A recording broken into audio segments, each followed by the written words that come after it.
वसुदेवसुतं देवं कंसचाणूरमर्दनं देवकी परमानन्दं कृष्णं वन्दे जगद्गुरुं प्रपन्नपारिजाताय स्तोत्रवेत्रैकपाणये ज्ञानमुद्राय कृष्णाय गीतामृतदुहे नमः। ब्रह्मानन्दं परमसुखदं केवलं ज्ञानमूर्तिं द्वन्द्वातीतं गगनसदृशं तत्त्वमस्यादिलक्ष्यम् एकन्नित्यं विमलमचलं सर्वधी साक्षिभूतं भावातीतं त्रिगुणरहितं सद्गुरुं तन्नमामि। गोपाल कृष्ण भगवान की जय, सद्गुरुनाथ महाराज की जय।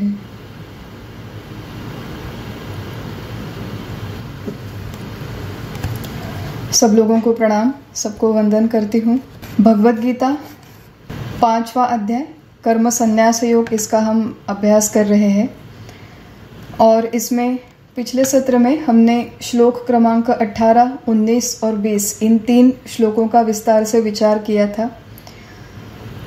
विद्या विनय संपन्ने ब्राह्मणे गविहस्तिनी, भगवान यहाँ पर अर्जुन को समझा रहे हैं कि विद्या विनय संपन्न ब्राह्मण हो, गाय हो तथा हाथी, चांडाल, श्वान माने कुत्ता, इनमें से कोई भी हो, आत्मज्ञानी व्यक्ति इन सभी की ओर समदृष्टि से देखते हैं।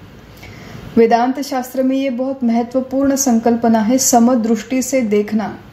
भगवान ने यहाँ पे ये नहीं कहा कि वो समवृत्ति से व्यवहार करते हैं, ये भगवान ने नहीं कहा। परमार्थ में व्यावहारिक सत्ता और पारमार्थिक सत्ता का फर्क हमेशा करना चाहिए।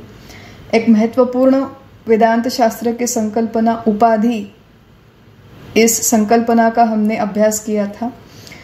चाहे ब्राह्मण हो, मनुष्य हो, कोई प्राणी हो, जानवर, पक्षी, कोई भी हो, उनके दिखने वाले आकार माने रूप ये केवल उपाधि है। उपाधि अलग अलग हो सकती है, उपाधि भिन्न भिन्न हो सकती है, परंतु सारे उपाधियों से उपहित चैतन्य मात्र एक ही है। एक ही चैतन्य इस संपूर्ण चराचर सृष्टि में व्याप्त है। या उपाधि माझे गुप्त, चैतन्य असे सर्वगत। और जो पंडित है माने समझदार व्यक्ति है, उसका सारा ध्यान उस चैतन्य पर होता है। तो स्वरूप पर नजर और रूप के साथ व्यवहार, व्यावहारिक सत्ता के नियमों के अनुसार व्यवहार, ये बहुत महत्वपूर्ण स्पिरिट इस श्लोक का है जो हमें समझना आवश्यक है। आज मैं कुछ ऐसे ही बहुत दिनों बाद याद आई, बचपन में कहानियां हम लोग सुनते थे। अकबर बीरबल की एक कहानी है जो मुझे इस श्लोक का विचार करते समय याद आई कुछ समय पहले। तो कहानी बड़ी रोचक है, डायरेक्टली रिलेवेंस नहीं है इस श्लोक से, लेकिन पैरेलल है, थोड़ा समांतर विचार है उसमें। कि अकबर और बीरबल एक दिन घूमने के लिए जाते हैं, बाहर बगीचे में, बाहर नगरी में घूमने के लिए जाते हैं। तो कहीं पर जाते जाते एक छोटा सा बगीचा होता है, उसमें बहुत सुंदर फूल खिले हैं और फूलों से सुंदर सुगंध आती है। अकबर वो सुगंध लेता है, बहुत खुश हो जाता है कि वाह वाह क्या सुगंध है। और जैसे ही वापस आता है महल में, बीरबल को आज्ञा करता है कि बीरबल जाओ, अभी पूरी नगरी में जाओ और सारे नगरी में बगीचे होने चाहिए। जहां जहां पर तुम्हें खुली जगह दिखे, जहां जहां पर तुम्हें जगह है, वो सारी की सारी जमीन तुम बगीचों से भर दो। पूरे नगरी में बगीचे होने चाहिए। बीरबल सोचता है कि ये कैसे संभव है। वो पूछता है कि महाराज आपको क्यों चाहिए? बस मुझे बगीचे चाहिए सारे जगह पर। तो बीरबल कहता है कि महाराज ये कैसे संभव है, बादशाह ये कैसे संभव है, मतलब क्यों नहीं संभव? तो बोले अलग अलग जो जगह है नगरी में, प्रत्येक जगह का एक अपना उद्दिष्ट है। कई ऐसी जगह है जहाँ पर बच्चे जाके खेलते हैं, कई ऐसी जगह है जहाँ पर बाजार भरते हैं, लोग अपनी वस्तुएं आकर बेचते हैं, कई ऐसी जगह है जहाँ पर लोगों के अंत्य संस्कार किए जाते हैं, कई ऐसी जगह है जहाँ पर हॉस्पिटल्स होते हैं, लोगों के इलाज होते हैं। तो प्रत्येक जगह पर जो वास्तु है या फिर खुली भी अगर पड़ी है तो उसका एक अपना अपना प्रयोजन है। सारी जगहों का उपयोग हम एक ही पर्पस के लिए, एक ही उद्दिष्ट के लिए नहीं कर सकते। व्यवहार में ये भेद है। तो फिर अकबर कहता है कि अब क्या किया जाए? बीरबल कहता है कि आपको बगीचे चाहिए क्यों? तो अकबर कहता है कि मुझे सुगंध बहुत अच्छी लगी, वो जो फूल थे उनकी सुगंध मुझे बहुत अच्छी लगी। तो बिरबल खैर चतुर है। वो बिरबल एक अत्तर की छोटी सी बोतल लेके आता है और उनके हाथ पर जरा सा अत्तर लगा देता है। कहता है कि आपको जब भी सुगंध चाहिए तो आप अपने हाथ को सूंघ लीजिएगा तो आपको अत्तर की खुशबू आ जाएगी। तो यहाँ पर मुख्य बात एक ही है कि जैसे नगर में अलग अलग खुली जगह होती है, उसका अलग अलग उपयोग है, बिल्कुल उसी तरह दृश्य सृष्टि में अलग अलग लोग, अलग अलग प्राणी, पक्षी, ये जितनी सारी विविधता भगवान ने बनाई है, वो प्रत्येक विविधता का, प्रत्येक प्राणी, वस्तु, पक्षी, सारी जगहों का, सारी चीज़ों का एक अपना महत्व है, अपनी एक विशिष्ट उद्दिष्ट से ये सारे आकार या रूप जन्म को आए हैं, ऐसा हमें लगता है। तो ये सारा भेद व्यावहारिक दृष्टि से मिटाना संभव नहीं है। व्यावहारिक दृष्टि से इस भेद का निवारण करने के लिए हम लोग परमार्थ नहीं करते हैं। परमार्थ का उद्दिष्ट है कि इस संपूर्ण भेदमय सृष्टि की तरफ देखने की हमारी दृष्टि बदल जाए। केवल दृष्टि में बदलाव लाना ये परमार्थ का उद्दिष्ट है, भगवत गीता का उद्दिष्ट है। वही यहाँ पर भगवान 18वें श्लोक में समझाते हैं और फिर 19वें श्लोक में कहते हैं कि जिस पंडित की, जिस समझदार व्यक्ति की ऐसी समदृष्टि विकसित हो जाती है, इहैव तैर्जितः सर्गो, उसे जीवन मुक्ति प्राप्त होती है। इसी मृत्युलोक में रहते हुए वो जीवन मुक्त होता है, माने उसे किसी तरह का बंधन नहीं रहता। मैं देह हूँ, जग सत्य है और मैं कर्ता भोक्ता हूँ, ये सबसे बड़े 3 बंधन, 3 ग्रंथियाँ मनुष्य के ऊपर है। सारे प्राणी मात्र इन्हीं 3 ग्रंथियों से बद्ध रहते हैं और इन सारे बंधनों से मुक्ति मिलने के लिए इस तरह की समदृष्टि विकसित होना, माने मूलतः मैं परमात्मा स्वरूप हूँ और ये संपूर्ण चराचर सृष्टि परमात्मा स्वरूप है, ऐसा प्रत्यक्ष अनुभव लेना, ऐसी दृष्टि विकसित करना, इसके लिए ये सारा भगवत गीता का अभ्यास यहाँ पे होता है। और दूसरा एक परिणाम यहाँ पे भगवान कहते हैं अर्जुन से कि न प्ररुषेत प्रियम प्राप्य नोद्विजेत प्राप्य चा प्रियम, माने प्रिय वस्तु के, पदार्थ के मिलने पर ये हर्षित नहीं होता, अप्रिय वस्तु के प्राप्त होने पर ये उद्विग्न भी नहीं होता, माने क्रिया प्रतिक्रिया रहित हो जाता है, प्रतिक्रिया रहित हो जाता है, मुख्यतः रिएक्शनलेस। अनुकूल परिस्थिति हो, प्रतिकूल हो, अच्छे लोग सामने आए, बुरे लोग सामने आए, उसके अंदर इस तरह की प्रतिक्रियाएं नहीं होती, अनकंट्रोल्ड रिएक्शंस नहीं होती उसके अंदर, और उसी के कारण वो शांत रहता है, तृप्त समाधानी रहता है। महत्वपूर्ण बात यहाँ पर समझने की एक जो है कि ऐसा जीवन मुक्त व्यक्ति व्यवहार में अपने काम करते हुए अत्यंत दक्ष रहता है, सावध रहता है, अलर्ट, सावधान रहता है, परंतु फल प्राप्ति के समय वो अविचल है। चाहे प्रिय फल मिले, चाहे अप्रिय फल मिले, फल प्राप्ति के समय पर अविचल रहना, काम करते समय दक्ष रहना, प्रॉम्प्ट और अलर्ट रहना, ये जीवन मुक्त व्यक्ति के लक्षण है। तो ये सारा जो विषय है ये हम लोगों ने 20वें श्लोक तक पढ़ा और आज हम लोग 2 श्लोकों का अभ्यास करेंगे जो बहुत महत्वपूर्ण श्लोक है और भगवत गीता का, वेदांत का एक मूलभूत सिद्धांत यहाँ पर इनडायरेक्टली समझाते हैं भगवान, उसे हम थोड़ा अनफोल्ड करके विस्तार से समझने का आज प्रयास करेंगे। 21वां और 22वां श्लोक है जिसमें भगवान कहते हैं, बाह्य स्पर्शेष्व सक्तात्मा विन्दत्यात्मनि यत् सुखम स ब्रह्म योग युक्तात्मा सुखमक्षयम अश्नुते, ये ही संस्पर्शजा भोगा दुःखयो नय एवते आद्यंतवन्तः कौन्तेय न तेषु रमते बुधहा। भगवान कहते हैं कि बाह्य सुख माने बाह्य स्पर्श, बाह्य विषयों का स्पर्श, बाह्य सुख माने बाह्य विषयों के स्पर्श की आसक्ति नष्ट हो जाने की स्थिति में ब्रह्मज्ञानी आत्मानंद अनुभव करने लगता है। विन्दति, विन्दति माने प्राप्त होता है। क्या प्राप्त होता है? आत्मानंद, आत्मसुख प्राप्त होता है। और उसी के साथ माने उस ब्रह्म सुख के साथ, ब्रह्म तत्व के साथ समरस होकर ब्रह्मयोग युक्तात्मा सुखम अक्षयम अश्नुते, वो निरंतर आत्मानंद लेता रहता है, अक्षय सुख का अनुभव करता है, निरंतर आत्मानंद लेता है।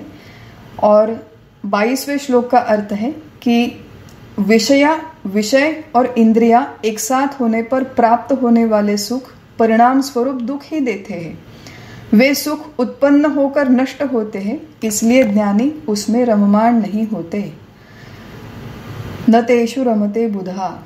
तो विषय सुख, आत्म सुख और इन दोनों में क्या फर्क है, किस तरह उसे हम अनुभव करते हैं, किस तरह हम दिन प्रतिदिन के जीवन में उसके बारे में विचार करते हैं, ये सारी मीमांसा, सुख की मीमांसा, सुख का शास्त्र इस 21वें और 22वें श्लोक में भगवान कहते हैं। थोड़ा विस्तार से हम लोग इसे समझने का प्रयास करेंगे। सबसे पहले भगवान ने कहा है बाह्य स्पर्शेषु असक्तात्मा। ये जो ज्ञानी व्यक्ति है, अब देखिए ये जो सारा वर्णन हो रहा है ये ज्ञानी व्यक्ति का वर्णन है। इसके पहले भगवान ने कहा कि उसकी समदृष्टि होती है, प्रिय अप्रिय फल प्राप्त होने पर भी वो उद्विग्न नहीं होता, हर्षित नहीं होता, समान रहता है। इसी मृत्युलोक में रहते हुए वो जन्म मृत्यु के ऊपर विजय प्राप्त कर लेता है, माने जीवन मुक्त हो जाता है। ये सारा विषय हो गया। अब उसी ज्ञानी पुरुष के कुछ लक्षण यहाँ पर कह रहे हैं। आगे का उसका लक्षण है बाह्य स्पर्शेषु असक्तः। असक्तः मतलब चिपक कर नहीं बैठता। किसे चिपक कर नहीं बैठता? तो बाह्य स्पर्श माने बाहर के विषयों का जो उसे स्पर्श होता है उसमें वो चिपक के नहीं बैठता, अनासक्त रहता है, उसकी आसक्ति नष्ट हो जाती है। भगवत गीता के दूसरे अध्याय से अगर हम लोग देखें, थोड़ा सा सोचें, थोड़ा सा विचार करें, तो बार बार ये बात हमसे कही जा रही है कि बाहर के जो सुख है, बाहर के जो विषय है, उनसे मिलने वाला सुख शाश्वत नहीं है। दूसरे अध्याय में हमने देखा था मात्रा स्पर्शास्तु कौन्तेय। तो वो जो मात्रा स्पर्शास्तु कौन्तेय वाली जो चीज है, जो सुख के बारे में मीमांसा हो रही है, वही यहाँ पर 5वें अध्याय में भी कंटिन्यू होती है कि भगवान कहते हैं कि बाहर के विषयों से जो भी सुख प्राप्त होता है उस पर ज्ञानी व्यक्ति निर्भर नहीं रहता, उसमें वो आसक्त नहीं रहता। क्यों इतना एम्फोसिस हमारे संपूर्ण वेदांत शास्त्र में, हमारे संपूर्ण भगवत गीता में बाहर की ये जो दुनियादारी है, बाहर के ये जो चकाचौंध है जिसे हम कहते हैं, इन सारी चीज़ों से मिलने वाले सुख से हमें परावृत्त करने का प्रयास शास्त्रकार, वेदांत शास्त्र के जो भी भगवान हैं, जो भी दूसरे शास्त्रकार महात्मा है, वो बार बार हमें इस बाहर के सुख के आकर्षण से अंदर खींचने का प्रयास क्यों करते हैं, इसके बारे में थोड़ा विचार करते हैं। सुख, ये जो संकल्पना है, ये जो कॉन्सेप्ट है, इस चीज का, ये हमारे मानवीय जीवन की अतिशय मूलभूत संवेदना है, सेंट्रल थीम, संपूर्ण मनुष्य जीवन का सेंट्रल थीम, मध्यवर्ती कल्पना अगर कोई है तो वो सुख है, हम सबके आस्था का विषय है।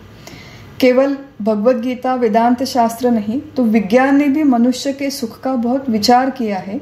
विज्ञान, वैज्ञानिक, शास्त्रज्ञ, इन सारे लोगों ने ये विचार किया है, केवल आज नहीं तो पीढ़ियों से करते आ रहे हैं, सदियों से ये विचार हो रहा है। और सारे वैज्ञानिकों ने, माने साइंटिस्ट, शास्त्रज्ञ लोगों ने मनुष्य का जीवन सुखी करने के लिए अनेकानेक साधनों का निर्माण किया, उपकरणों का निर्माण किया। आज ये जो हमारे घर में बिजली है, फ़ोन है, होम डिलीवरी मिलती है, आजकल हम लोग बाहर जाके डिजिटल पेमेंट कर सकते हैं, ये सारे सुख के साधन हैं, सुख के सुविधा के साधन हैं जो विज्ञान ने और वैज्ञानिकों ने हमारे लिए बनाए हैं। तो विज्ञान ने मनुष्य के सुख का विचार किया है और तत्वज्ञान जानने वाले तत्वज्ञ लोगों ने भी मनुष्य के सुख का विचार किया है। केवल भारत के तत्वज्ञ नहीं तो जो philosophers across the world, across the globe, आज तक बाहर के देशों में भी जितने सारे फिलोसोफर्स हो गए, तत्वज्ञ हो गए, उन सारे लोगों ने मनुष्य किस तरह सुखी होता है, सुख कहाँ से प्राप्त होता है, उसका मूलभूत विचार किया है। एरिस्टोटल जो हमारे प्रसिद्ध तत्वज्ञ हैं, उन्होंने कहा था कि happiness is the ultimate goal of human life and it depends on one self. Aristotle कहते हैं कि आनंद ये मानवीय जीवन का, आनंद ये मानवीय अस्तित्व का अंतिम ध्येय है और वो अपने आप पर निर्भर है। तो मनुष्य अस्तित्व में ही क्यों आता है? क्योंकि उसे सुख चाहिए, उसी सुख की अभिलाषा से मनुष्य का अस्तित्व जुड़ा हुआ है, ऐसे अरिस्टोटल कहते हैं। और थोड़ा सा हम लोग यहाँ पर तुलनात्मक अभ्यास करने का पहले प्रयास करते हैं, प्रत्यक्ष श्लोकों का विचार करने से पहले। और उन्होंने एरिस्टोटल ने एक सुख के बारे में मीमांसा की है, एक एनालिसिस किया है कि आज मनुष्य जितना भी सुख उपभोग करते हैं, जिसका अनुभव करते हैं, वो 4 स्तरों में उपभोग होता है। पहला स्तर है प्लेजर, दूसरा पैशन, तीसरा पर्पस और चौथा है अल्टीमेट गुड। अब मूल ये जो है 4 लेयर्स ऑफ हैप्पीनेस या फिर फ्रेमवर्क ऑफ हैप्पीनेस जो अरिस्टोटल ने प्रस्तुत किया था, उसमें लैटिन नाम है। काफ़ी उसके ऊपर अलग अलग लोगों ने आके उसके अलग अलग नाम दिए हैं। हम लोगों ने वो जो मूल लैटिन नाम है उसके समांतर इंग्लिश नाम लेकर यहाँ पर हम लोग थोड़ा सा विचार करते हैं कि आज मनुष्य को जो सुख मिलता है, बाह्य स्पर्श माने बाहर से मिलने वाला सुख, वो कितने स्तर पर होता है। सबसे पहला स्तर है प्लेजर, और प्लेजर माने विषयों के उपभोग से मिलने वाला सुख। सबसे ग्रोस, सबसे स्थूल सुख, मेरे पसंद के कपड़े मिले, अच्छा लगा, मुझे आईफोन मिला, बहुत अच्छा लगा, मेरे पसंद का खाना मिला, सुख मिला, मुझे बहुत खुशी हुई। तो ये जो है कि अच्छा खाना देखा, सुना, ये जो भी चीज़ें हैं वो प्लेजर में आती है, विषयों के उपभोग से मिलने वाला सुख। BMW हाल ही में हमारे यहाँ किसी ने एक नई कार खरीदी, हाइब्रिड व्हीकल था, BMW नहीं थी, कोई हाइब्रिड व्हीकल था, वो लेकर आए थे दिखाने के लिए, देखो हमने नई कार खरीदी है, हाइब्रिड है, नया मॉडल है, लेटेस्ट वगैरह सारे फीचर्स हमें दिखा रहे थे, बहुत खुश थे कि हमने नई कार खरीदी। तो इस तरह की ये जो चीज़ें जिनसे हमें आनंद मिलता है, वो सुख उपभोगने का पहला स्तर है जिसे प्लेजर कहते हैं। दूसरा स्तर है पैशन, और पैशन माने यहाँ पे अरिस्टोटल कहते हैं कि किसी एक कृति के प्रति हमारा अत्यंत प्रेम होना और बहुत रुचि लेकर, बहुत आस्था के साथ उस कृति में रममाण होना, उस कर्म में रममाण होना, पैशन। जिसे हम लोग कहते हैं जीवन में कि किसी व्यक्ति का पैशन कला में होता है, किसी का क्रीड़ा में होता है, किसी का साइंस में होता है, किसी का मैथ्स में होता है। तो पैशन में ये देखिए कि प्लेजर और पैशन में फर्क है। प्लेजर में मुख्यतः केवल विषयों का उपभोग करना है, पैशन में वहाँ पर कोई ना कोई कृति होती है, कोई ना कोई काम करना पड़ता है। कि मान लीजिए मुझे अगर पेंटिंग का पैशन है तो मैं मेहनत करती हूँ, सुबह उठ के 4 बजे मैं पेंटिंग करती हूँ। गाने का अगर पैशन है तो मैं गाने का रियाज करती हूँ। तो जो भी मेरी हॉबी है, जो भी एक कोई फील्ड है, एक क्षेत्र है, वहाँ पर मैं एक्सेल करने का प्रयास करती हूँ, अधिकाधिक अच्छा काम करने का प्रयास करती हूँ, उसे पैशन कहते हैं। तीसरा स्तर है पर्पस। पर्पस का अर्थ है उद्दिष्ट, जीवन का कोई एक बड़ा उद्दिष्ट जो समष्टि के साथ जुड़ा हुआ हो। पहले जो 2 स्तर है वो मुख्यतः व्यक्तिगत स्तर पर है, प्लेजर और पैशन। मुझे क्या उपभोग करना है, मुझे क्या काम करना है, मुझे कहाँ से आनंद मिलता है। तीसरा है पर्पस, माने हम लोग थोड़ा सा जिसमें समाज का विचार करते हैं, किसी संस्था में जाकर योगदान करते हैं, किसी संस्था का निर्माण करते हैं, किसी आंदोलन में जाकर अपना योगदान देते हैं, अपना समय देते हैं, अपना पैसा देते हैं, अपनी ऊर्जा, अपना कौशल्य। हमारे यहाँ कॉलोनी में जहाँ पर रहते हैं वहाँ पर क्लीनलीनेस ड्राइव होता है, तो हर 8-15 दिन में कॉलोनी के लोग इकट्ठा आकर सारी जो कॉलोनी है या फिर बाहर के रास्ते हैं वो क्लीन करते हैं, जो प्लास्टिक वगैरह गिरा है उसे उठाते हैं, सब कुछ साफ सुथरा रखने का प्रयास करते हैं। कम्युनिटी वर्क है। Purpose which is bigger than your self, जो मेरा एक अपना व्यक्तिगत जीवन है उससे ऊपर उठकर जब हम लोग किसी एक सामाजिक कार्य में योगदान देने का प्रयास करते हैं उसे कहते हैं पर्पस। पर्पस से भी मनुष्य को खुशी मिलती है। तो पहला स्तर है प्लेजर, दूसरा है पैशन, तीसरा है पर्पस और चौथा अरिस्टोटल कहते हैं अल्टीमेट गुड। और अल्टीमेट गुड माने जीवन का अंतिम सत्य ढूंढना, उसकी खोज करना और उस अंतिम सत्य से मिलने वाला अंतिम सुख, सर्वोच्च सुख, जो सर्वोच्च सत्य की खोज के मनुष्य को मिलता है उसे अल्टीमेट गुड कहते हैं। तो ये जो एक प्रेजेंटेशन है, ये जो एक उन्होंने फ्रेमवर्क दिया है, वो एक पाश्चात्य दृष्टिकोण से उन्होंने सुख की मीमांसा की है, एनालिसिस ऑफ हैप्पीनेस। ये एक फ्रेमवर्क है, लेकिन यहाँ पर अगर हम लोग थोड़ा सा विचार करते हैं, भगवत गीता में और वेदांत शास्त्र में जो सुख का विचार है, इससे भी आगे बढ़कर सुख के मूल तक जाता है। वेदांत शास्त्र भी हमें प्लेजर, पैशन, पर्पस, इस सारी तरह के सुख के बारे में बताता है, लेकिन जो अल्टीमेट गुड माने जो सबसे परमोच्च सुख है, परमानंद है, सर्वश्रेष्ठ आनंद है, उस दिशा में हमें वेदांत शास्त्र लेकर जाता है, गीता लेकर जाती है। और प्रत्यक्ष सुख होने की प्रक्रिया कैसे है, सुख का उगम कहाँ पर है, उस उगम की दिशा पे हमें यहाँ पर भगवान लेकर जाते हैं, भगवत गीता लेकर जाती है। उसका थोड़ा सा विचार करते हैं कि बाह्य स्पर्शेष्व शक्तात्मा, बाह्य स्पर्शेषु असक्तात्मा। भगवान यहाँ पर कहते हैं कि ये जो जीवन मुक्त व्यक्ति है वो बाहर के विषयों में सुख नहीं ढूंढता, उनमें आसक्त नहीं होता। अब थोड़ा सा विचार करते हैं कि विषयों का जब हम लोग प्रत्यक्ष उपभोग करते हैं तो हमें अच्छा लगता है, चाहे वो प्लेजर हो, चाहे वो पर्पस हो, चाहे वो पैशन हो, विषयों का उपभोग हो, कोई अपने पसंदीदा काम करने की चीज़ हो, किसी संस्था में जाकर दूसरों को मदद करने की कोई कृति हो, वी फील गुड, हमें अच्छा लगता है। लेकिन ये जो सारा सुख है ये किसी ना किसी पर निर्भर होता है, हमेशा बाहर के किसी व्यक्ति वस्तु पर, बाहर की किसी परिस्थिति पर निर्भर होता है। सिंपल सी चीज़ है, अभी समर के दिन हो रहे हैं, गर्मियों के दिन है, यहाँ पर भारत में काफ़ी सारी गर्मी है, काफ़ी सारे शहरों में बहुत गर्मी है। तो गर्मी में अगर हमें सुखी होना है तो हमारे कुछ सेट स्पेसिफिक क्राइटेरिया है समर के दिनों में। एक तो सबसे पहले घर में एसी चाहिए या फिर कूलर चाहिए या फिर पंखा चाहिए। दूसरी चीज़ कि घर में कैरी माने कच्चा आम की चटनी, कच्चे आम का शरबत वगैरह होना चाहिए, हमें छाछ चाहिए, हमें कोकम का शरबत चाहिए, हमें रसना चाहिए वगैरह वगैरह। तीसरी चीज़ हमें आइसक्रीम खाना है, चौथी चीज़ हमें IPL के मैचेस देखने हैं। तो इस तरह की अनेक चीज़ों के साथ हमारी गर्मियों की खुशियाँ जुड़ी हुई रहती है। ये सारे विषय अगर मेरे पास है तो मेरे समर वेकेशन अच्छे रहेंगे।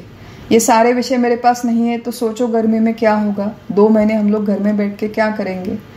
तो ये जो सारे विषयों के सुख हैं इसमें हम जैसे आम लोग रममाण होते हैं, लेकिन इन्हीं सारे विषयों में ये जो जीवन मुक्त व्यक्ति है वो रममाण नहीं होता, वो अनासक्त रहता है।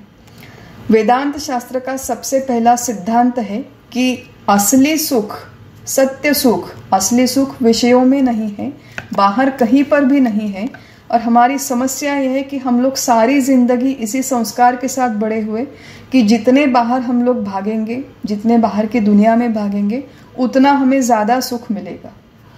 द हैप्पीनेस पैराडॉक्स नाम की एक चीज़ है, साइकोलॉजी में आती है, बहुत सुंदर चीज़ उन्होंने लिखी है। The happiness paradox describes the phenomenon in which pursuing happiness as a goal can actually decrease one's overall sense of happiness and well-being। जितना हम लोग बाहर की खुशियों की तरफ दौड़ने का, भागने का प्रयास करेंगे, जितना हम लोग खुशी को पाने का प्रयास करेंगे, सुख को एक जैसे गोल है, मेरा ऑब्जेक्टिव है कि मुझे सुखी होना है, उस बाहर के सुख को एज एन ऑब्जेक्टिव जब तक हम लोग प्राप्त करने का प्रयास करेंगे तब तक हम लोग और भी दुखी हो जाएंगे। ये जो बाहर से सुख पाने की संकल्पना है, वो कॉन्सेप्ट, वो संकल्पना ही फ्लॉड है, संकल्पना में ही समस्या है। वेदांत शास्त्र उस संकल्पना को ही सबसे पहले छेद देता है कि बाहर कहीं पर किसी भी विषय में सुख नहीं है। बाह्य स्पर्शेषु, वहाँ बाहर सुख है ही नहीं, तो फिर सुख कहाँ पर है। थोड़ा सा विचार कीजिए कि मनुष्य का बिहेवियर जो है, बाहर जो हम लोग बाहर की दुनिया में भागदौड़ करते हैं, वो कितनी हमारी पैराडॉक्सिकल सारे लोगों का बिहेवियर है। अलग अलग चीज़ों में अलग अलग लोगों को खुशी मिलती है। कई सारे लोग हैं कि जिन्हें अकेले रहने से सुख मिलता है, लोगों में जाने से बिल्कुल अच्छा नहीं लगता।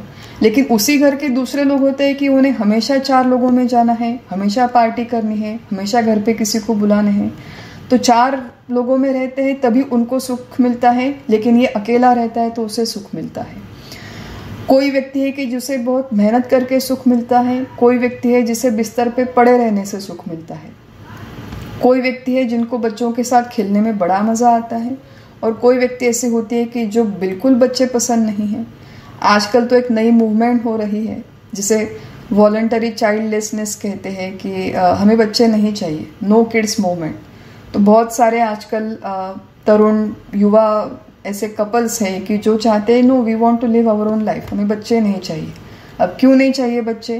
क्योंकि बच्चे होने से दुख है और बच्चे न होने से सुख है, ऐसी उनकी संकल्पना है। तो सुख फिर बच्चों में है या नहीं है, अब ये मनुष्य के ऊपर डिपेंड करता है। तो सुख की ये जो सारी हमारी एक भागदौड़ हो रही है, जिस दिशा में हो रही है, जहाँ पर हम लोग सुख को ढूंढने का प्रयास कर रहे हैं, वहाँ पर वो है ही नहीं। तो फिर सुख कहाँ पर है, इसका मूलभूत विचार, फंडामेंटल एकदम विचार हमारे वेदांत शास्त्र ने किया है, हमारे संत महात्माओं ने किया है। ज्ञानेश्वरी में एक ओवी आती है जिसमें हमारे ज्ञानेश्वर महाराज कहते हैं, बहुत सुंदर ओवी है, कि तैसा हृदयामध्ये मी रामू असता सर्व सुखाचा आरामू की भ्रांतासे कामो विषयावरी। हृदयामध्ये, हृदय माने अंतःकरण। परमार्थ शास्त्र में हृदय शब्द का अर्थ है अंतःकरण। अंतः माने अंदर का, करण माने इंद्रिय। हृदयामध्ये मी रामू, हमारे अंतःकरण में ही राम है। कौन से राम है? अब जीवन में हमारे बहुत सारी समस्याएं हैं। मेरे दृष्टि से राम माने केवल अयोध्या में जो राम लल्ला है वो राम है।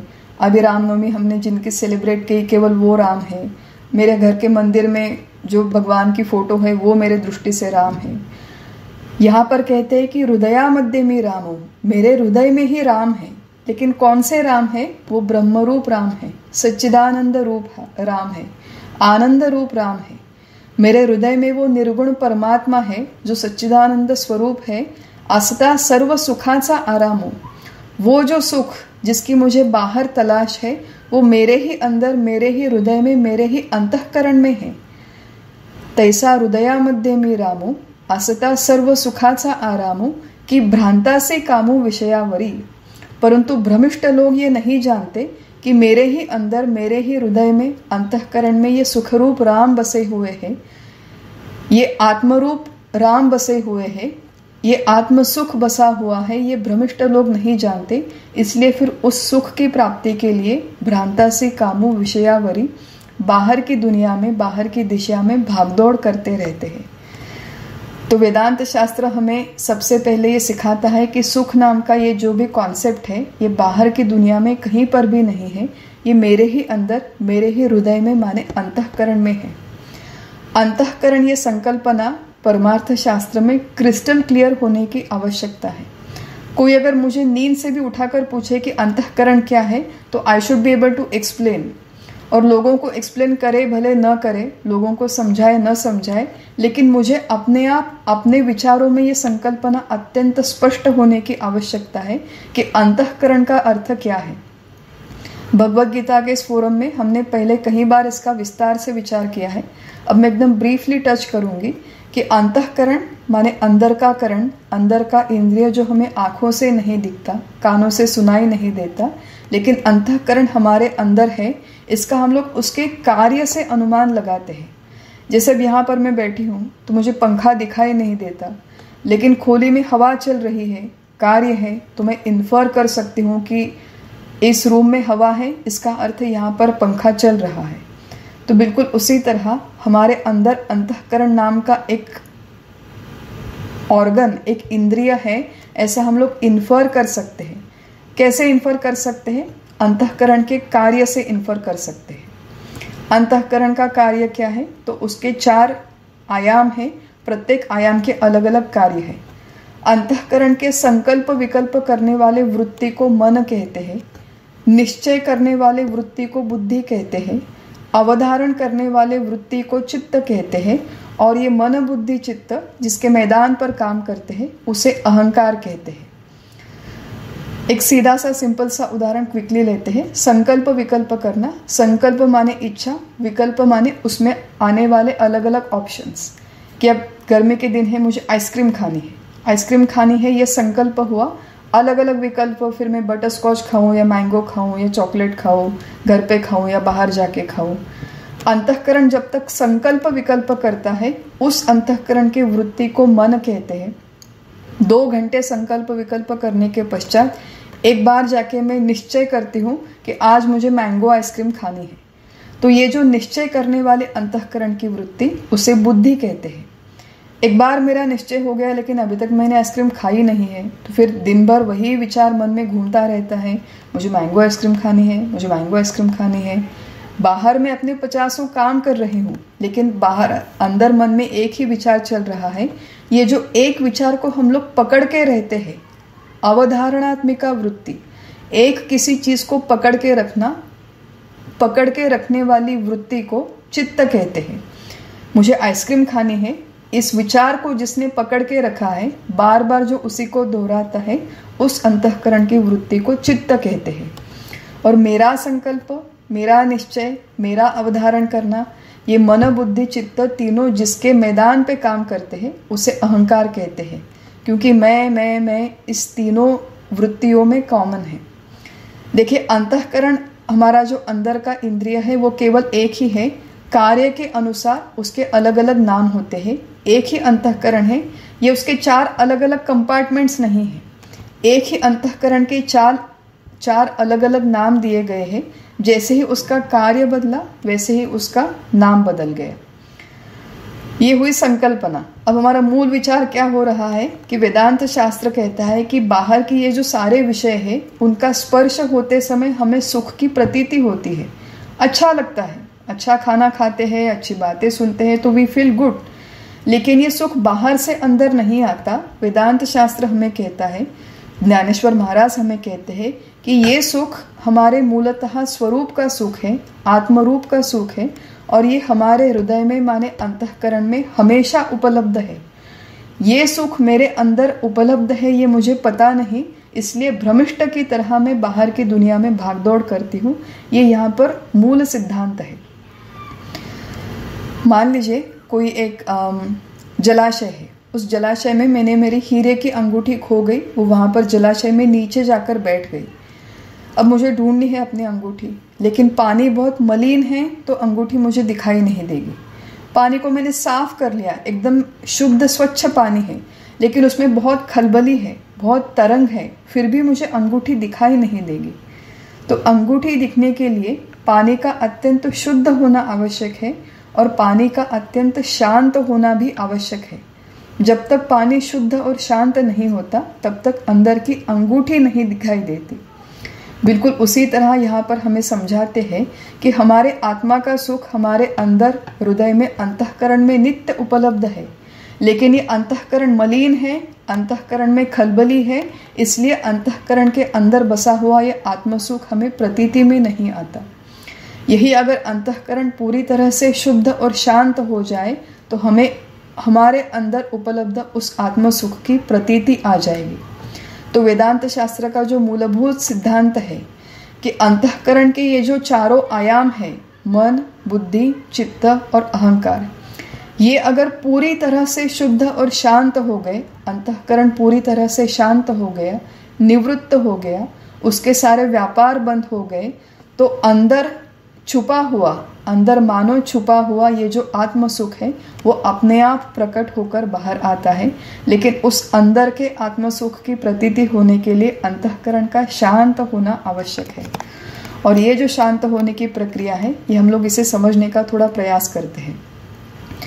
ये जो सारी प्रक्रिया है ये श्लोक का प्रत्यक्ष रूप से विषय नहीं है, लेकिन श्लोक में जो बता रहे हैं वो समझने के लिए पेरिफेरल एक थॉट प्रोसेस है जिसे हम समझने का प्रयास कर रहे हैं।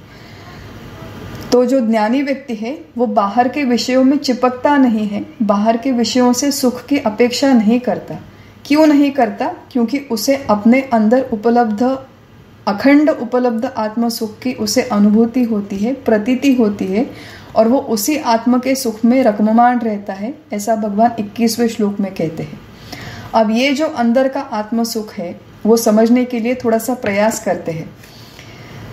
एक देखिए यहाँ पर जो कहते हैं, ज्ञानेश्वर महाराज ने ये जो ओवी लिखी थी, तैसा हृदया मध्य मी रामो असता सर्व सुखाचा आरामो, ये ओवी लिखने से पहले उन्होंने 2 दृष्टांत दिए थे, 2 उदाहरण दिए थे। उदाहरण है, एक उदाहरण है चिच्चड़ का और दूसरा उदाहरण है मेंढक का। तो ज्ञानेश्वर महाराज बड़ी मज़ेदार उदाहरण है। वो कहते हैं कि ये जो चिच्चड़ होता है वो खून चूसना उसे अच्छा लगता है, खून चूसने में उसे मज़ा आता है। तो गाय के थन में जाकर ये चिच्चड़ चिपक जाता है और वो थन में जाकर अपनी सूंड वहाँ पर घुसाता है और सूंड से वहाँ पे खून चूसता है। अब ये जो है खून चूसने में वो धन्यता मानता है। अगर उसने सूंड अपनी थोड़ी सी अंदर लेकर गया वो, तो वही गाय के थन में अमृत तुल्य दूध होता है। लेकिन चिच्चड़ को ये बात पता नहीं कि अंदर अमृत तुल्य दूध है, अमृतमय दूध है, तो वो बाहर के बाहर ही खून चूसता रहता है, उसी में वो धन्यता मानता है। ये पहला उदाहरण है। दूसरा उदाहरण ज्ञानेश्वर महाराज देते हैं कि मेंढक कीचड़ में खेलता है, यहाँ वहाँ कीड़े खाता है कीचड़ के, उसी कीचड़ में कमल है और कमल के अंदर बहुत सुंदर नाजुक पराग है। भ्रमर जिसे हम कहते हैं, भ्रमर भूंगा मराठी में कहते हैं, वो कमल में आकर वो पराग का सेवन करता है, सुंदर पराग कणों का सेवन करता है। लेकिन मेंढक वहां पर आजू बाजू में कीचड़ खाता रहता है बाहर का। थोड़ा सा अगर कमल के अंदर झांक कर देखे तो मेंढक को अंदर के सुंदर पराग कण प्राप्त हो जाएंगे। तो जैसे चिच्चड़ अपनी सूंड को अंदर नहीं ले जाता, जैसे मेंढक अंदर झांक कर नहीं देखता कमल के, वैसे ही मतलब यहाँ पर ज्ञानेश्वर महाराज कहते हैं कि वैसे ही हम सारे लोग बाहर की ये जो दुनिया है, बाहर की ये जो विषय है, उसी में मिलने वाले सुख में तृप्त होते हैं, रममाण होते हैं। अगर हम लोग थोड़ा सा अंदर झांक कर देखें, अब अंदर माने कहाँ पर झांक कर देखें, तो अपने अंतःकरण में झांक कर देखें कि प्रक्रिया क्या होती है। जिस क्षण मुझे विषय सुख का अनुभव होता है उस समय क्या प्रक्रिया होती है, उसका अगर हम लोग थोड़ा सा विचार करें तो हमें भी उस अमृत तुल्य सुख की प्राप्ति हो जाएगी। देखिए, ज्ञानेश्वर महाराज ने हमें यहाँ पर चिच्चड़ कहा है, मेंढक कहा है, ये भी हमें समझ में नहीं आता कि ये सारी बातें हमारे लिए हो रही है। चिच्चड़ मेंढक जैसे बाहर के ही सुखों में रममाण होते हैं, वैसे हम भी बाहर के ही सुखों में रममाण होते हैं। तो अंदर क्या प्रक्रिया होती है उसका थोड़ा सा विचार करेंगे। यहाँ पर कहते हैं, वेदांत शास्त्र में वो प्रक्रिया कही है कि मन, बुद्धि, चित्त और अहंकार जब पूरी तरह से शांत होते हैं तब अंदर अखंड उपलब्ध होने वाला आत्मसुख प्रकट होता है। ये वेदांत का सिद्धांत है। इसका हमें अनुभव आता है कि हमारे डे टू डे लाइफ में थोड़ा सा अंतर्मुख होकर विचार करने का प्रयास करते हैं। सबसे पहली अवस्था है सुषुप्ति की अवस्था, माने गहरी नींद की अवस्था। गहरी नींद की अवस्था में उपनिषदों में श्रुति आती है कि पुरुष पुरुष नहीं रहता, स्त्री स्त्री नहीं रहती, बच्चा बच्चा नहीं रहता, राजा राजा नहीं रहता और भिखारी भिखारी नहीं रहता। गहरी नींद की अवस्था में हम लोग सारे क्या अनुभव करते हैं, तो गहरी नींद की माने सुषुप्ति की अवस्था में अंतःकरण पूरी तरह से शांत होता है। हमें अपने स्थूल शरीर का भान नहीं होता, सूक्ष्म शरीर का भान नहीं होता, अंतःकरण पूरी तरह निवृत्त हो चुका है। मन में कोई विचार नहीं, बुद्धि के कोई निर्णय नहीं, चित्त कोई चीज अवधारण नहीं कर रहा और अहंकार भी शांत है। इसलिए गहरी नींद में माने सुषुप्ति में सबको सुख मिलता है और सब लोगों को ये सुख ऑटोमेटिकली मिले, ये ईश्वर की योजना है। देखिए, गहरी नींद में मिलने वाला ये जो सुख है, अंतःकरण शांत होने की वजह से गहरी नींद में मिलने वाला ये जो सुख है, ये प्रत्येक व्यक्ति को, प्रत्येक प्राणी मात्र को मिले, ये ईश्वर की योजना है और प्रत्येक व्यक्ति को मिलता है।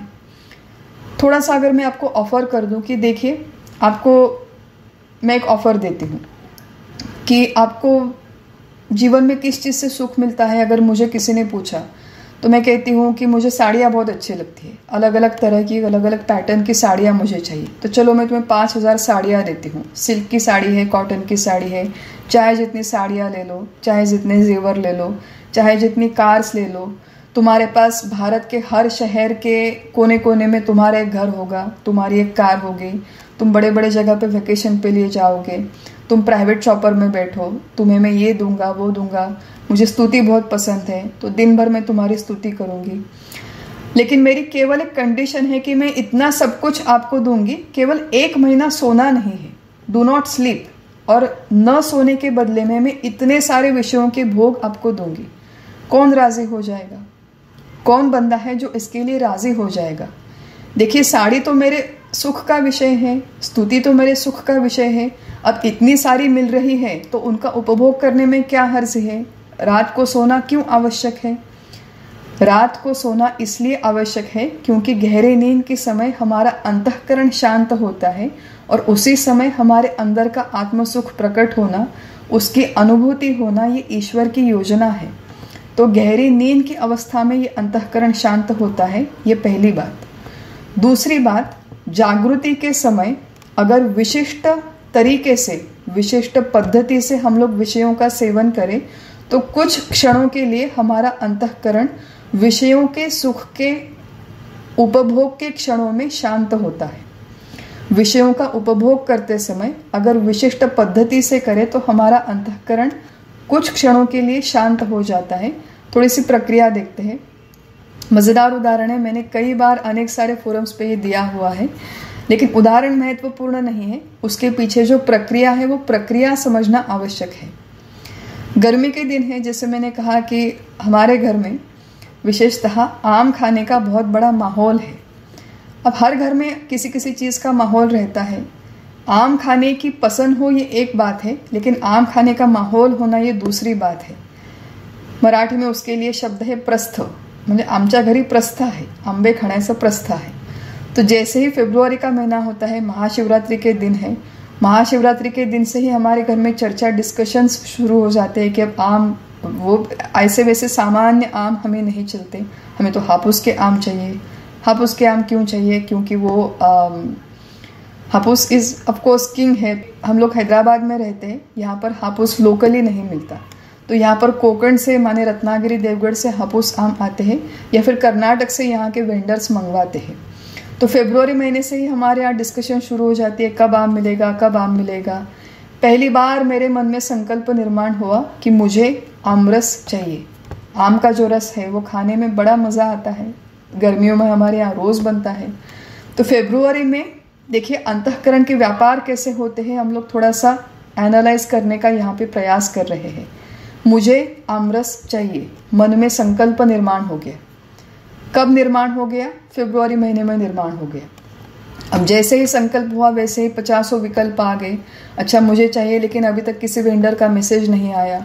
इस बार बहुत सारी बारिश हो रही है, पता नहीं अच्छे आम होंगे या नहीं, पता नहीं हमें मिलेंगे या नहीं, पता नहीं बहुत महंगे होंगे क्या, शायद बहुत हाइब्रिड होंगे, या फिर ऐसा हो सकता है कि हमें आपूस के आम मिले ही नहीं इस सीज़न में, हमें यहीं के आम जो है वो चिन्न रसालो, पिद्द रसालो वहीं खाकर सारा गर्मियों का सीज़न निकालना पड़ेगा। तो फेब्रुआरी महीने से सुबह शाम घर में यही चर्चा है, डाइनिंग टेबल पे यही चर्चा है, कब मुझे आम मिलेगा, कब मुझे आमरस मिलेगा। करते करते 1 महीना चला गया और मार्च महीने के तीसरे चौथे वीक में मुझे नोटिस आ गई। 5, 7, 10 वेंडर हमें नोटिस भेजते हैं कि हापुस के आम आने वाले हैं कोकण से। कोई लोग बोलते हैं हम लोग कर्नाटक से मंगवाने वाले हैं। तो जैसे ही मैंने वेंडर का वो मैसेज देखा वैसे ही अब बुद्धि का निर्णय हो गया। 1 महीना जो मन में संकल्प विकल्प हो रहे थे, आम मिलेगा नहीं मिलेगा, कब मिलेगा, कैसा मिलेगा, 1 महीने के बाद जाकर वो मैसेज देखकर बुद्धि का निर्णय हो गया कि अब आमरस मिलने वाला है, अब आम मुझे मिलने वाला है। वेंडर ने कहा 15 अप्रैल को पहली हमारी जो आम की पेटी माने आम का बॉक्स है वो कोकण से आने वाला है।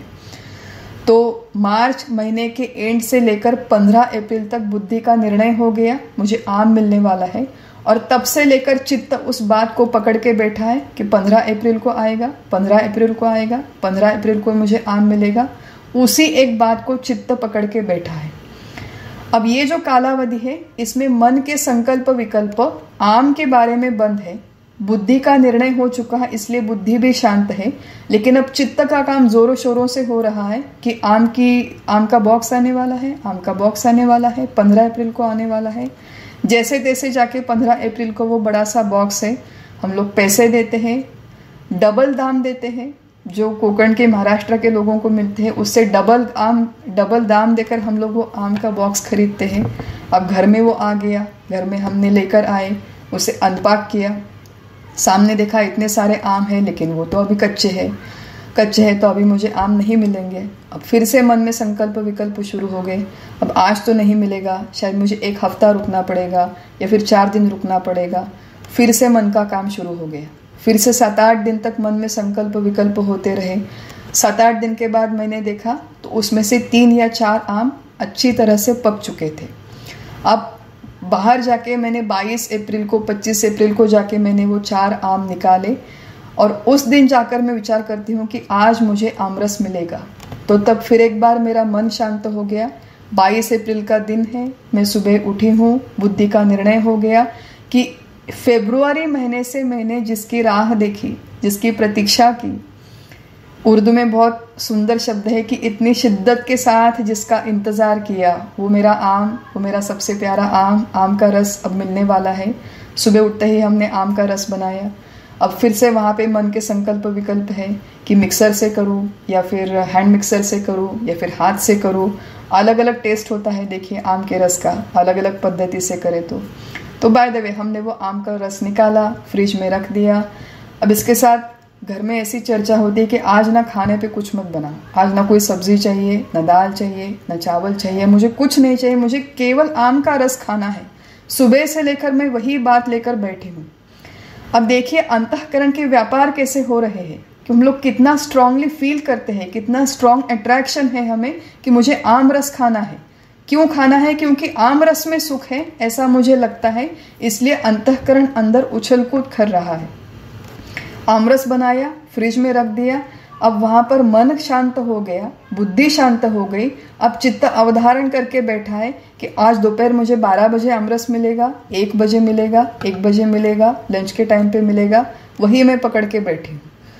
12 बजे का समय आया। अब आज हमने डिसाइड किया कि हम लोग रोटी नहीं खाएंगे, आज तो हम सुंदर पूरी बनाएंगे, घी में डालकर पूरी बनाएंगे, शुद्ध घी में। तो छान गर्मा गर्म हमने मस्त पूरियाँ बनाई। पूरियाँ लेकर, आमरस लेकर हम लोग डाइनिंग टेबल पे आए, सब कुछ वहाँ पे सजा के सर्व कर दिया। अब इतने सारे झमेले होने के बाद, इतना सारा इंतज़ार करने के बाद, इतनी सारी मेहनत करने के बाद जब मैं वो प्लेट लेकर बैठती हूँ और मेरे सामने पूरी है और आमरस है, पूरी वहाँ पे लेकर आमरस के साथ जब मैं अपने मुंह में आमरस का पहला निवाला डालती हूँ, 2-3 महीने इंतज़ार करने के बाद, तो वो पहला निवाला खाते समय बिल्कुल ऐसे आंखें बंद हो जाती है कि आहा हा, माने क्या स्वर्ग सुख है, वो इसी में है, इसी चीज़ में स्वर्ग सुख है। अब मुझे उस क्षण ऐसे लगा कि ये जो सुख मुझे मिला वो मुझे उस हापूस आम के रस ने मुझे सुख दिया, हापूस आम के रस में सुख है, ऐसा मुझे लगा। लेकिन प्रत्यक्ष अंदर प्रक्रिया क्या हुई है, वो निवाला खाते समय कुछ क्षणों के लिए मेरे मन के व्यापार पूरी तरह से बंद है, मेरी आंखें भी बंद हैं। देखो, जब हम लोग किसी चीज़ को बहुत एंजॉय करते हैं, हमें जब बहुत अच्छा लगता है, तो हम लोग अपने आप अपनी आंखें बंद कर लेते हैं। वी डोंट वांट टू, हम लोग उसमें किसी चीज़ की मिलावट नहीं चाहते, इतना हम लोग उस विषय को एंजॉय करना, उपभोग करना चाहते हैं। तो उस समय जब मैं पहला निवाला खा रही थी, मन में कोई विचार नहीं, मन पूरी तरह से शांत है, बुद्धि का निर्णय हो चुका, इसलिए बुद्धि भी शांत है। चित्त का अवधारण करना अब समाप्त हो गया, क्योंकि प्रत्यक्ष में निवाला खा रही हूँ, इसलिए चित्त भी शांत हो गया। मन के सारे व्यापार बंद हो गए, बुद्धि शांत है, चित्त शांत है, और इसकी वजह से ये तीनों जिस मैदान पर काम कर रहे हैं, जिसे अहंकार कहते हैं, मैं, मेरा संकल्प, मेरी इच्छा, मेरा निश्चय, मेरे विकल्प, मेरी समस्याएं, वो मैं करने वाला अहंकार भी कुछ क्षणों के लिए अब शांत हो गया। और ऐसे अंतःकरण पूर्ण शांत होने के क्षण में जब मैं विषयों का सेवन करती हूँ, उपभोग करती हूँ, तब यहाँ पे वेदांत शास्त्र कहता है उस समय मेरे अंदर अखंड उपलब्ध रहने वाला आत्मसुख कुछ क्षणों के लिए प्रकट हो गया।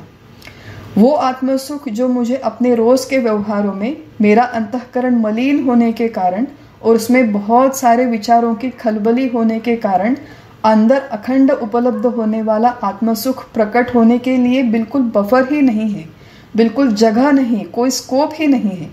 लेकिन अब वो जो, जैसे मैंने कहा था, जलाशय का उदाहरण दिया था, पानी अब शुद्ध हो गया, पानी शांत हो गया, तो अंदर की अंगूठी दिखने लगती है। बिल्कुल उसी तरह अंतःकरण शुद्ध है, कुछ क्षणों के लिए शांत है, बिल्कुल पूरी तरह से, इसलिए अंदर का आत्मसुख वहाँ पर प्रकट हो गया। मुझे ऐसे लगा वो सुख मुझे आमरस ने दिया है, वो बाहर कहीं से मेरे अंदर आया है। लेकिन वेदांत शास्त्र कहता है विषयों के उपभोग के माध्यम से, उसकी वजह से, उसके कारण से कुछ क्षणों के लिए जो मेरा अंतःकरण शांत हो गया, उसकी वजह से मेरे अंदर अखंड उपलब्ध होने वाला आत्मा का सुख, आत्मसुख, जिसे हम लोग सच्चिदानंद कहते हैं, वो कुछ क्षणों के लिए प्रकट हो गया। इसलिए मुझे सुख की अनुभूति हुई। जो सुख मुझे सुषुप्ति में मिला था, ऑटोमेटिकली मन, बुद्धि, चित्त, अहंकार शांत होने के कारण वही सुख मुझे जागृति के अवस्था में विषयों का उपभोग करते समय कई बार थोड़े क्षणों के लिए कभी कभी मिलता है। ये जो है हम लोग इवैल्यूएट कर रहे थे, जो भी वेदांत शास्त्र ने हमें सिद्धांत कहा है कि विषयों में सुख नहीं है, आत्मसुख अंदर अखंड उपलब्ध है। इससे हम लोग क्रॉस चेक कर रहे थे हमारे दिन प्रतिदिन के जीवन में किस तरह हम लोग इसका अनुभव करते हैं। अब यही जो सिद्धांत है इसे हम लोग थोड़ा सा तर्क, थोड़ा सा लॉजिक लगाकर समझने का प्रयास करते हैं। अगर वास्तव में आमरस में सुख होता, ध्यान से सुनिए, देखिए, अगर वास्तव में आमरस में सुख होता तो मैं जितना ज़्यादा आमरस लेती उतना ज़्यादा सुख मुझे मिलता। पहला बाउल था आमरस का, समाप्त कर लिया, बहुत अच्छा लगा। दूसरा लिया, बहुत अच्छा लगा। तीसरा लिया, अच्छा लगा। चौथा लिया, ठीक ठाक लगा, पेट बहुत भर रहा है, थोड़ा सा मुझे एसिडिटी, थोड़ा सा नॉशिएटिक फीलिंग हो रहा है। अब किसी ने अगर मुझे 10 बाउल 10 कप आमरस के एक ही खाने में दे दिए, एक ही लंच में दे दिए, तो सोचो क्या हाल हो जाएगा। तो आमरस जितना ज़्यादा खाए उतना सुख मिलेगा, ऐसी कोई हमारे व्यवहार में अनुभूति नहीं है। ये पहली बात है। दूसरी बात है कि विषयों का उपभोग करते समय अगर कोई वो विशिष्ट पद्धति से किया गया तभी हमें सुख की प्रतीति होती है, हमेशा उस तरह सुख की प्रतीति नहीं होती। मान लीजिए आमरस बहुत अच्छा है, आम भी बहुत अच्छे हैं, पके हुए हैं, एकदम मधुर है, मीठे हैं, पूरियाँ भी बहुत अच्छी बनी हैं, लेकिन जब मैं प्लेट लेकर खाने के लिए बैठती हूँ तो प्लेट बहुत ख़राब है। पता नहीं उस दिन क्या हुआ, एक तो डाइनिंग टेबल पे बहुत गंदगी पड़ी है, प्लेट्स बहुत ख़राब है, ग्लास बहुत ख़राब है, पानी में कुछ तो मानो मक्खी गिर गई। तो वही देखकर मेरा सारा मूड ऑफ हो गया। अब वही खाना है, वही आमरस है, वही पूरी है, मैं खाती हूँ लेकिन उतना आनंद नहीं होता। क्यों नहीं होता? क्योंकि मेरा अंतःकरण शांत नहीं हुआ।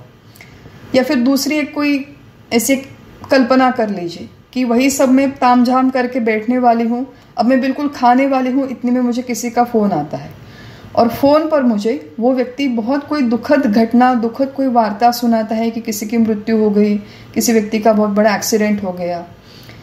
अब देखिए, प्लेट भी वही है, आमरस भी वही है, खाना भी वही है, निवाला भी मैं खा रही हूँ, वो भी इतने शिद्दत के साथ इंतज़ार करने के बाद वही मैं निवाला खा रही हूँ। लेकिन 2 मिनट पहले मैंने जो एक वार्ता सुनी, उसके रिपरकशंस, उसके रिफ्लेक्शंस, उसके तरंग अभी भी मेरे मन में जारी है, अभी भी मन में विचार चल रहे हैं। इस मन की अवस्था में अगर मैं आमरस का सेवन करूं तो मुझे उतनी खुशी प्रतीत नहीं होती। टेबल खराब है, या फिर कभी कभार ये होता है कि सामने टीवी चल रहा है, तो टीवी पे आजकल बहुत झमेले होते हैं, बहुत लोग वहाँ पे आकर झगड़ते हैं। तो टीवी देखते देखते अगर मैं आमरस खाऊं तो मुझे आनंद की प्रतीति नहीं होती। घर में अगर मेरा मूड ऑफ है या फिर मेरी तबीयत ठीक नहीं है, उसी दिन मानो मुझे बुखार आ गया, तो मुझे आनंद की प्रतीति नहीं होती। तो यहाँ पे समझाने का क्या प्रयास कर रहे हैं कि अगर वास्तव में सुख आमरस में होता तो हमें किसी भी परिस्थिति में वो मिलता, लेकिन सुख आमरस में नहीं है। यहाँ पे शास्त्रकार हमें समझाते हैं कि विषयों के उपभोग के माध्यम से कुछ क्षणों के लिए जो हमारा अंतःकरण शांत हो गया, उस अंतःकरण शांत होने की वजह से अंदर अखंड उपलब्ध होने वाला आत्मसुख प्रतीत हो गया। वो सुख मुझे लगा बाहर से मिला, लेकिन वो बाहर से मुझे नहीं मिला, वो मेरे ही अंदर, मेरे अंतःकरण के शांत होने की वजह से मुझे उसकी अनुभूति आई। तो ये पहला तर्क हमने देखा। और दूसरा तर्क ये है कि अगर इस तरह अपने अंतःकरण को शांत करने से अगर आत्मसुख अखंड प्राप्त हो सकता है, उपलब्ध हो सकता है, उसकी अनुभूति हो सकती है, तो हमारे वेदांत शास्त्र में जितनी सारी साधना दी गई है, जितनी उपासना दी गई है, ध्यान साधना, नाम साधना, मेडिटेशन टेक्निक्स, बहुत सारे लोग बहुत सारे पैसे देकर जाते हैं। हम लोग इस रिजॉर्ट में गए, उस आश्रम में गए, समंदर के किनारे पर गए, किसी पहाड़ी में गए, किसी गुफा में गए। वहाँ पे जाने के पश्चात क्या होना अपेक्षित है? वहाँ पे जाने के पश्चात यही अंतःकरण शांत होना अपेक्षित है। अगर ये अंतःकरण शांत नहीं होता तो गुफा में जाने के पश्चात भी मनुष्य को सुख की प्रतीति नहीं होगी। और अगर अंतःकरण शांत है तो घर में बैठे बैठे ही सुख की प्राप्ति होगी, सुख की अनुभूति होगी। यहाँ पे जो 21वें श्लोक में कहते हैं कि बाह्य स्पर्शेषु असक्तात्मा, ज्ञानी मनुष्य है, वो समझदार है, वो बाहर के किसी विषयों के पीछे भागदौड़ नहीं करता, स ब्रह्म योग युक्तात्मा। ब्रह्म योग, ब्रह्म माने उसके अंदर जो परमात्मा है, जो उसका मूल स्वरूप है, उसी के अनुसंधान में वो रहता है, उसी से वो जुड़ा हुआ रहता है। इसीलिए सुखम अक्षयम अश्नुते, अक्षय सुख की वो अनुभूति करता है। एट विल मतलब अपने इच्छा के अनुसार वो अपने अंतःकरण को शांत कर सकता है। साधकावस्था में हमारी जितनी सारी साधना है उसका केवल एक ही उद्देश्य है कि हम हमारे मन, बुद्धि, चित्त, अहंकार को पूरी तरह से शांत कर पाए, उनके व्यापार कुछ क्षणों के लिए बंद कर पाए, निवृत्त कर पाए। सुषुप्ति में जो प्रक्रिया ऑटोमेटिकली होती है, विषयों के उपभोग के समय जो प्रक्रिया विषयों की माध्यम से होती है, विषयों की वजह से होती है, ये सुषुप्ति में मिलने वाला सुख सुषुप्ति पर निर्भर है। जागृति में मिलने वाला सुख विषयों के उपभोग के ऊपर निर्भर है।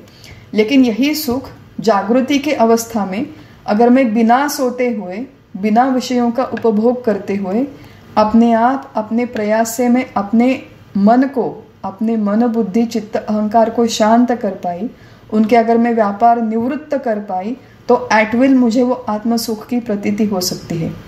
उसके लिए ना नींद की ज़रूरत है, उसके लिए ना बाहर के किसी विषयों की ज़रूरत है।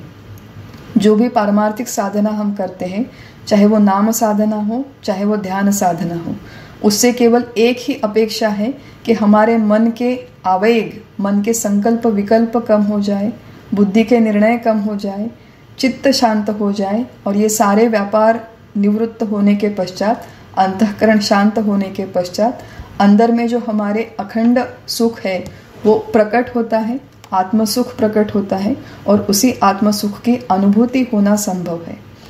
तो ये जो ज्ञानी व्यक्ति है वो समझदार है। तुकाराम महाराज ने हमारे अभंग लिख के रखा है, ठाईच बैसोनी करा एक चित्त, आवड़ी अनंत अड़वावा। जहाँ पे बैठे हो वहीं पर बैठकर एक चित्त हो जाओ, एकाग्र हो जाओ, अपनी आंखें बंद करो और अपने आप को शांत करने का प्रयास करो। उस पानी को, माने अंतःकरण की जो मलिनता है, उसे निकालने का प्रयास करो। उसके जो सारे व्यापार है वो पूरी तरह से शांत करने का प्रयास करो। न जावे लागे वनांतरा, किसी वन में जाने की आपको आवश्यकता नहीं है।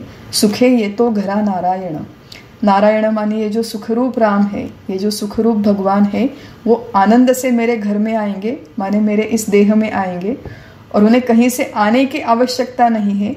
वो मेरे अंदर सुखरूप राम अंतःकरण में 24 घंटे उपलब्ध है, ऑलवेज अवेलेबल। पर उनसे कनेक्ट करने के लिए हमें अंतःकरण को शांत करने की, निवृत्त करने की अपेक्षा है, निवृत्त करने की आवश्यकता है।